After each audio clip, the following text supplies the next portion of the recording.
everyone, this is Tiffany with Raising House and Home, and today I'm going to show you how I make Mississippi pot roast steak.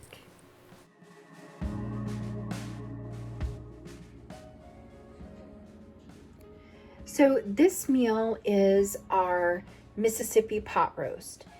If you guys haven't tried it and you're beef fans, give this a try. It is super simple, very minimal work, and very minimal ingredients.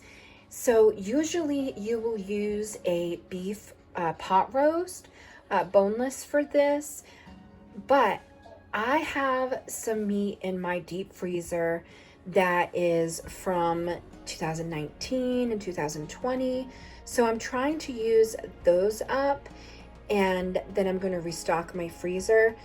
Now I know in a deep freezer your meat can last pretty much indefinitely, but I try to do within the 2-year mark because I know it's not going to hurt us, but I think it does lose a little bit of flavor and the color can sometimes be a little different. So that's what I'm doing with this. So I've got 3 steaks that I purchased in 2020, so July of 2020. And let's see, it's almost 3 pounds. So some of your pot roast would be about 3 pounds-ish. So it's still about the same amount of pounds, but it is split up into 3 sections. So, and you can tell it is a little bit different in color, a little bit browner, but it is still good. And I paid $14.82 back then for this, and that was on sale at Shaw's. And over here in this bottle we have Italian seasoning, so it has like the oregano and basil, maybe some fennel, I'm not sure. And then I have this jar of the, I always say this wrong, pepperoncini, and it's the medium heat, so it's not too spicy. And then I do have a thing of pepper. Some recipes don't call for the pepper, but I prefer to put a little bit in. You will notice that there is no salt. So this recipe, you're adding the 1 package of the ranch seasoning and a package of the brown gravy. They both have enough salt and sodium, as well as the peppers. I'm just gonna call them peppers, as well as the peppers. So you have plenty of sodium, and you really don't need any more salt for this. And also the butter that I use is salted butter, so you have plenty of salt in this recipe. And you only need about 1/4 cup or so of butter. So about half of this stick will go in. And that's it. There's no water, no salt, just all of these ingredients, and you throw it into the crock pot and you're good to go. So I'm gonna get started, and I will take you along with me as I start cooking. So I've got my crock pot ready to go, and I'm going to open up the meat, and we're going to do something a little different. So there are 3 different steaks here, and because it's not like an actual pork roast where you would just put the seasonings on top and then it would just, you know, go through the whole thing, we have 3 layers here with the steak. So I'm going to layer it with both packets. That way the flavor will get in between each layer of steak. So I'm gonna put, here's our first steak, and I'm gonna take a little bit of the gravy mix, and then I will put a little bit of the ranch in on that top layer because I really want it to get all the flavors into the meat. Maybe you guys can see it better that way. And so now I'm going to put in 1 more steak, put it on top of that, and we're going to layer it again. This is the brown gravy. Save a little bit for the top one, and then here's the ranch. So we're gonna put a little bit of that in, and then we'll put one more layer of steak, like that. And all the rest of the packaging will go in just like that. Make sure you get it all because you want all that deliciousness to make sure it gets in there. So there's one empty packet, and then the brown gravy that we had left over, that's gonna finish in there. There we go. And we are empty. So then I'm gonna sprinkle some pepper in there. Not a whole lot. There's a pepper shaker. Just a little bit, because you are gonna have the flavor from the pepperoncinis. I'm probably saying it wrong. I probably should look it up so I don't keep saying it wrong.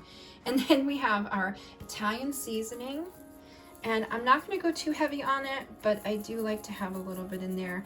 It adds to the ranch flavor. And then we have the peppers. I have to hit it on the bottom to get it to open. And look how pretty those are. So you put everything in there, including the juices, because that's kind of the cooking liquid that you need. So the vinegar breaks down the meat and makes it really soft from this sauce. And then the last bit of the recipe is some butter. So I'm going to cut this stick in half because we only need half of the stick of butter. It's about half. We'll use the bigger half, right? Because nothing wrong with a little bit more butter, right? So we'll pop this in like this.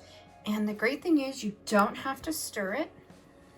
This is literally all that you have to do, except for push the button on your crock pot and eat it. You know, that's the fun part of it too. So I'm going to show you what it looks like.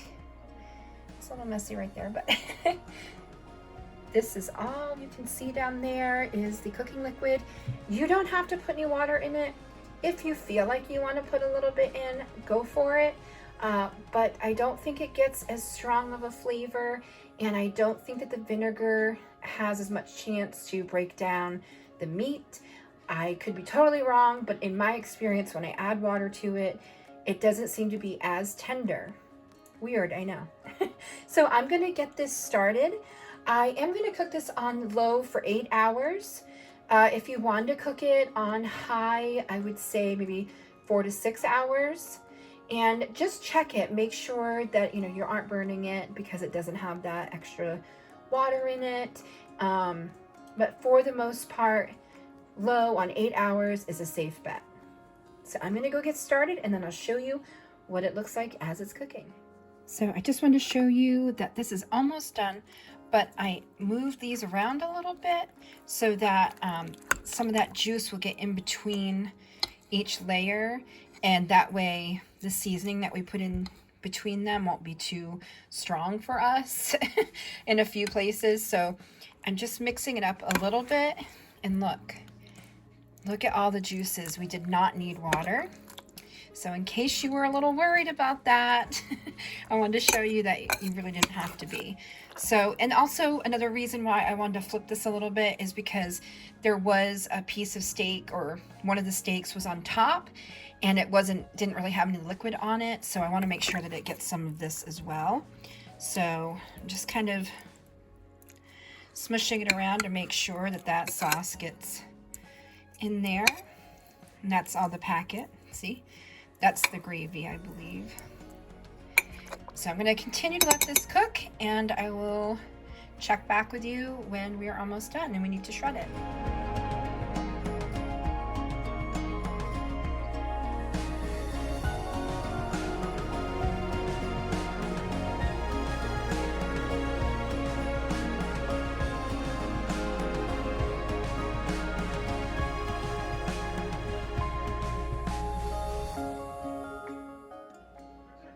So it's a little dark in here because it's getting late at night and we are getting ready to eat, but I want to show you what it looks like when it's done.